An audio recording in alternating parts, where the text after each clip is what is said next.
21 जमात ثانی बाद मगरिब हज़रत अबू बकर सिद्दीक़ रज़ी अल्लाह ताला अन्हु की वफ़ात हुई। अबू बकर सिद्दीक़ का असल नाम अब्दुल काबा था, लेकिन रसूलुल्लाह सल्लल्लाहु अलैहि वसल्लम ने तब्दील फरमाकर अब्दुल्ला रख दिया। अरबी ज़बान में बकर जवान ऊँट को कहते हैं। जिसके पास ऊँटों की कसरत होती थी अरब लोग उसको अबू बकर कहते थे।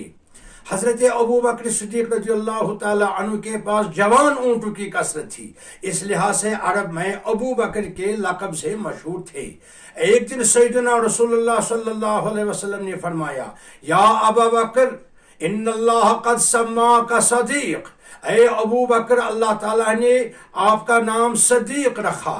इस तरह इस्लाम में आप यानी अबू बकर सिद्दीक़ रज़ी अल्लाह ताला अन्हु के नाम से मशहूर हैं। एक दिन सैयदना रसूलुल्लाह सल्लल्लाहु अलैहि वसल्लम ने फरमाया, अच्छी खसलतें 360 हैं। अल्लाह ताला जब किसी से भलाई का इरादा फरमाता है तो उसको उसकी ज़ात में एक खसलत पैदा फरमा देता है, उसी के सबब से उससे जन्नत में दाखिल फरमा देता है। तो ये सुनकर हज़रत अबू बकर सिद्दीक़ रज़ी अल्लाह ताला अन्हु ने अर्ज़ किया, या रसूलल्लाह सल्लल्लाहु अलैहि वसल्लम, क्या मेरे अंदर भी उनमें से कोई खसलत मौजूद है? तो रसूलुल्लाह सल्लल्लाहु अलैहि वसल्लम ने फरमाया, ए अबू बकर, तुम्हारे अंदर तो वो सारी खसलतें मौजूद हैं।